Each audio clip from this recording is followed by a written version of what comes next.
Salut la compagnie, on se retrouve aujourd'hui pour parler des 2 premiers épisodes de la série Obi-Wan sur Disney+, qui vient tout juste de sortir, et honnêtement je l'attendais avec une grande impatience, parce que Obi-Wan, c'est sans doute le personnage que je préfère de la première trilogie. Tiens d'ailleurs, pendant qu'on y est, n'hésitez pas à me dire dans la zone commentaire quel est le personnage de la prélogie que vous avez préféré, et qui pourrait peut-être éventuellement un jour avoir droit à sa série aussi, parce que, après tout, on en a une sur Boba Fett, et je pense que ça, on s'y attendait pas. En tout cas, Obi-Wan, on nous avait annoncé un film au début, enfin en tout cas, les rumeurs parlaient d'un film, surtout à l'époque où Disney avait repris le flambeau et où il voulait absolument faire une trilogie et entrecouper la trilogie d'épisodes, enfin de films un petit peu annexes. On a eu Rogue One, on a eu Han Solo, et on pensait avoir Obi-Wan, et finalement, on l'a pas eu. Mais là, la compensation, c'est cette série Obi-Wan, et je dois vous avouer que les 2 premières séries qu'on a eues sur l'univers de Star Wars, je les trouve pas terribles. Alors elles sont pas nulles, évidemment, mais c'est vrai que quand on a l'habitude des Star Wars, dans lesquels en général le rythme est assez rapide, il y a pas mal de combats, il y a de l'humour, et quand on voit Mandalorian qui a un rythme vraiment assez lent, il n'y a pas beaucoup d'humour, il y a un peu d'action, mais c'est clairement pas le cœur de l'histoire, j'étais un peu perdu par rapport à ce que j'avais l'habitude d'avoir dans les différents Star Wars, et Boba Fett n'a rien arrangé, honnêtement, surtout le découpage un petit peu bizarre d'un côté, le flashback de l'autre, le présent, qui fait que j'ai un petit peu du mal à m'attacher à l'un ou à l'autre, d'ailleurs, je trouve que c'est pas super bien découpé, et du coup, on arrive avec Obi-Wan, et je me dis, j'ai l'impression qu'ils veulent juste faire des séries, pour remplir un petit peu leur catalogue, et qui se donnent pas forcément les moyens. Alors je dis ça sans méchanceté vis-à-vis de Mandalorian et de Boba Fett, qui ont des qualités. J'ai regardé les deux jusqu'au bout, en tout cas, j'ai regardé les 2 premières saisons de Mandalorian, la saison de Boba Fett,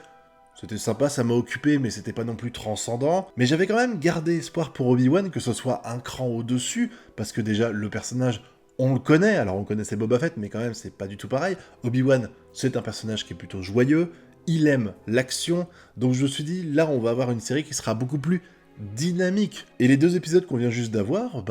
je les trouve globalement réussis. Alors oui, c'est pas des foudres de guerre, et on voit bien que Obi-Wan, il a pris cher. Je veux dire, pas forcément physiquement, là-dessus, je sais pas s'il y a du travail de la CGI ou autre, mais j'ai pas l'impression, faudrait que je revoie évidemment l'épisode 3, mais j'ai pas l'impression qu'il a pris plein la gueule physiquement et tout. C'est sûr que par contre, moralement, il est anéanti, ça se voit bien, et puis forcément, il a perdu un petit peu d'entraînement à la force, il est moins balèze, ça va se voir au fil de l'aventure, mais je trouve que l'histoire qui est racontée ici,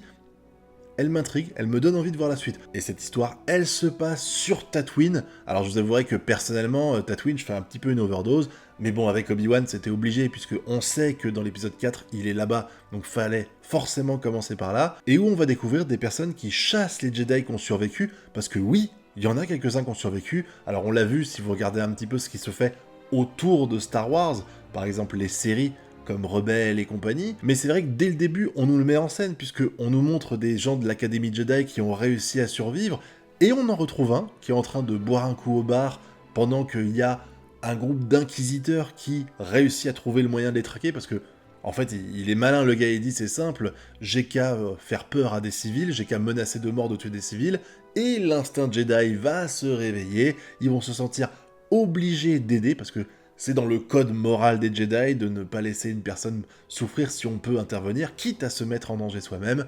C'est ce que va faire ce pauvre gamin, il va se faire traquer, il va aller voir Obi-Wan qui va l'envoyer péter, soyons clairs, il lui propose de l'aide, et Obi-Wan, tu vois que il est démoralisé par tout ce qui arrive actuellement, et on va le revoir plus tard pendu dans la ville. Et je me dis, Obi-Wan, il doit prendre un sacré coup quand même là-dessus, parce que, bon, il a déjà tout le passif de ce qui s'est passé avant, et puis là, il se rend compte que il a abandonné ce jeune garçon, ce jeune apprenti, et il est mort du fait qu'il a laissé se démerder tout seul, mais en tout cas, cette introduction qu'on a sur Tatooine, j'ai trouvé sympa, j'ai trouvé très cohérente vis-à-vis de ce qu'on a essayé de poser, et je comprends les réactions que a Obi-Wan vis-à-vis de tout ce qu'il a pu vivre dans le passé, il porte encore le poids de ses échecs. Franchement, on dirait vraiment un loser, Obi-Wan. Il est résigné, il est bouché, j'ai le sentiment, il découpe de la viande et il en cache un petit peu. Il va demander au frère d'Anakin si son fils développe des pouvoirs, et il va l'envoyer chier complètement en disant « Bah non, regarde, ce que t'as fait à notre frère, j'ai pas envie que tu fasses la même chose à son fils. »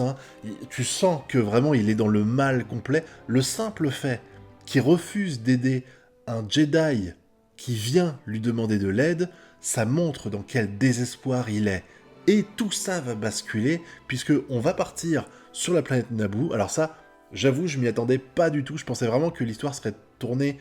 à 100%, bon pas à 100% pour Tatooine, parce que j'avais évidemment vu des trailers où on voyait qu'il était en ville, mais je pensais pas qu'on allait pouvoir mettre en scène Leia et la mettre au cœur de cette histoire, mais c'est ce qui va se passer, parce que la troisième sœur va faire en sorte de kidnapper Leia pour tendre un piège à Obi-Wan, parce que comme ça a été dit avant, eh ben les Jedi, ils ont un code, ils sont obligés d'intervenir, donc là, la fille d'Anakin est en danger,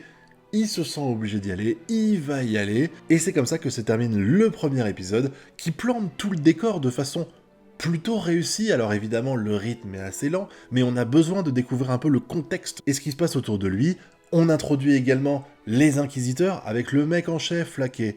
un petit peu chelou, et surtout le gars qui a une sorte de chapeau trop bizarre, mais on sent très vite qu'il y a la meuf, la fameuse troisième sœur, qui, elle prend l'ascendant sur tout le reste, et ça va être encore plus le cas dans la suite, dans l'épisode 2 qui va se dérouler cette fois-ci sur la planète dont j'ai oublié le nom, où là il va partir à la quête de la gamine, et j'ai pu voir sur Twitter, alors avant même d'avoir vu l'épisode, j'avais vu des gens se plaindre en disant, bah, je résume vite fait, Obi-Wan il va retrouver la petite fille, mais il va se faire traquer par tous les chasseurs de primes qui sont sur place, donc il va y avoir une course-poursuite dans laquelle la gamine, qui n'a pas forcément confiance en Obi-Wan, va le fuir, Obi-Wan qui va essayer de la rattraper, et les chasseurs de primes qui sont en train de tirer sur Obi-Wan. Pendant que la troisième sœur, qui avait organisé ce guet-apens sans l'accord de son patron, va essayer de suivre les tirs blasters pour savoir où est Obi-Wan, et réussir à le traquer. Et donc oui, je me suis un petit peu perdu dans mes explications, mais il y avait beaucoup de gens qui disaient que cette course-poursuite, elle était hyper lente. J'ai même pu lire des gens, alors après c'est internet, les gens exagèrent tout le temps, et ils disaient, c'est la course-poursuite la plus lente de l'univers. Bon, on en est quand même loin, et j'avoue que comme je suis parti avec ça en tête, quand je l'ai vu, j'ai fait, bah finalement c'est pas si mal, mais je trouve que globalement, cet épisode 2, eh ben, il permet d'introduire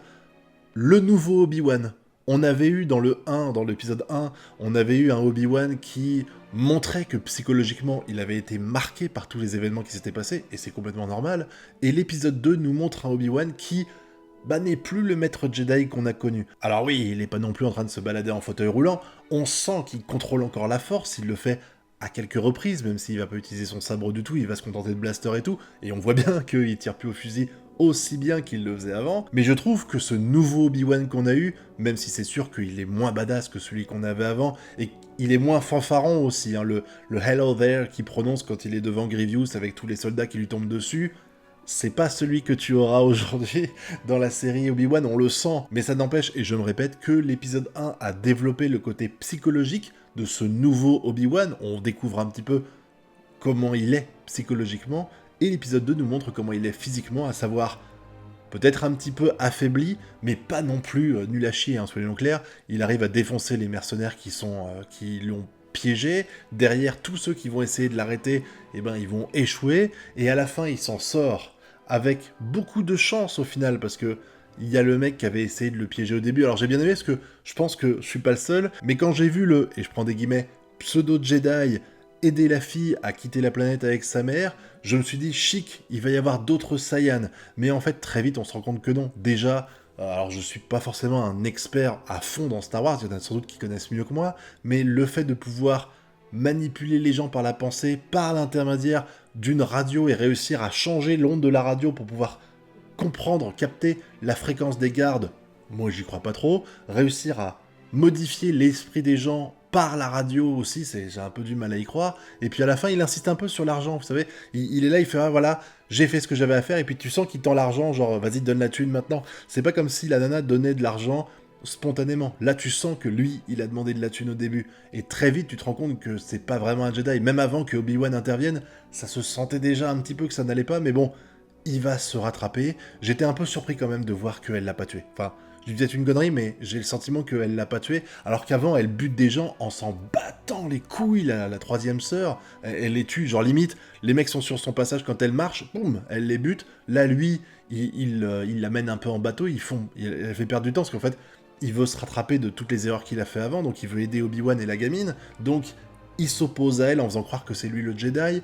il lui fait perdre du temps, et elle le laisse en vie après avoir manipulé son cerveau pour pouvoir savoir où est Obi-Wan. Je trouvais ça un petit peu bizarre comme réaction, ça fait un peu ta gueule scénario. Je sens que ce mec-là, on va le revoir. Peut-être que je me trompe, hein. On verra plus tard, mais en tout cas, je sens que ce mec-là, il n'intervient pas que dans 2 épisodes. Mais c'était aussi intéressant de voir cette relation qui se crée avec Leia et Obi-Wan. Je m'attendais pas du tout à ça, sincèrement, quand j'ai commencé la série, et je suis très heureux, très surpris, agréablement surpris de voir un petit peu ce qui est en train de se créer ici. J'imagine que la suite des péripéties, ce sera lui qui tente de ramener Leia à ses parents adoptifs, avec la 3e sœur qui vient juste de buter son maître quand même, hein, qui va monter en grade sans doute, puisque le mec d'avant est pas là, donc la hiérarchie va augmenter, et qui va en profiter un petit peu pour traquer encore plus Obi-Wan. Mais ce que j'ai trouvé cool en fait, c'est que le lore se rattache à tout ça, puisque derrière Obi-Wan, il était persuadé que son apprenti était mort, et finalement en fait, elle lui apprend, la 3e sœur lui apprend que elle est envoyée en mission par Anakin lui-même qui a survécu à tout ça. Ce qui veut dire que quand il raconte à tout le monde que Anakin est mort, il le pense vraiment. Et je sais pas si la nouvelle de l'existence de Dark Vador est venue à ses oreilles, mais il n'y a pas d'infos comme quoi Dark Vador, c'est Anakin. Donc peut-être que pour lui, Anakin est mort, qu'il avait un apprenti sous la main déjà, Palpatine, et qu'il est juste révélé au grand jour que c'est Darth Vador. Mais maintenant, il sait. Anakin, c'est Darth Vador. Et donc, quand je pensais au début qu'il mentait en faisant croire que Anakin était mort, non, Anakin est bien vivant et il ne le savait pas. Et aujourd'hui, grâce à cette 3e sœur, il le sait. Et grâce à ça, je me dis vraiment qu'on peut faire avancer un petit peu le lore de Star Wars. Là où je trouve que des séries comme Mandalorian ou Boba Fett, je sais pas trop où ils veulent en venir et je sais pas trop ce que ça va apporter à l'histoire. Là, ça permet de combler certains des trous, et j'ai hâte de voir ce que ça va donner. Est-ce que Darth Vader va à un moment donné... Alors je pense pas qu'il va se retrouver devant Obi-Wan, parce que je crois qu'il dit qu'ils sont pas revus depuis leur duel quand tu as l'épisode 4. On verra ce que ça donne, mais en tout cas, ça fait plaisir de voir ce lien fragile qui existait entre eux, qui est maintenu et qui existe à nouveau grâce à la 3e sœur. Et puis je me demande vraiment ce qui va se passer à propos de la 3e sœur, si elle va continuer à le traquer. Lui,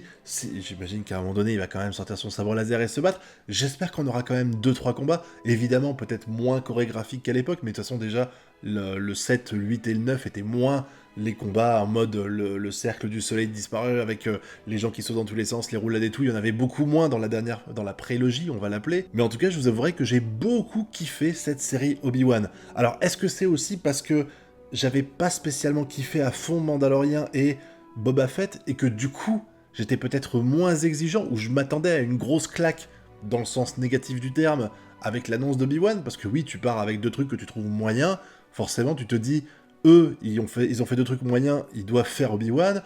je me suis dit, ils vont détruire le personnage. Et finalement, je trouve que on est vraiment parti sur des bons rails, et j'ai vraiment hâte de voir ce que nous réserve la suite, parce que pour l'instant, eh ben c'est sympa, ça m'a beaucoup plu, j'ai vraiment hâte de voir la suite, et j'attends que vous aussi, vous me disiez si vous avez apprécié ces 2 premiers épisodes, ce que vous avez trouvé de bien, de moins bien, évidemment, parce que la série est loin d'être parfaite, hein, soyons clairs, mais c'est quand même encourageant pour la suite, donc voyons le positif, et j'attends avec impatience la suite de tout ça. Et maintenant, je pense que j'ai fait le tour de ce que j'avais à dire, donc vous connaissez la chanson, le pouce bleu, l'abonnement et le partage. Nous, on se retrouve bientôt pour de prochaines vidéos, et d'ici là, eh ben je vous souhaite de bien kiffer. Tchuss!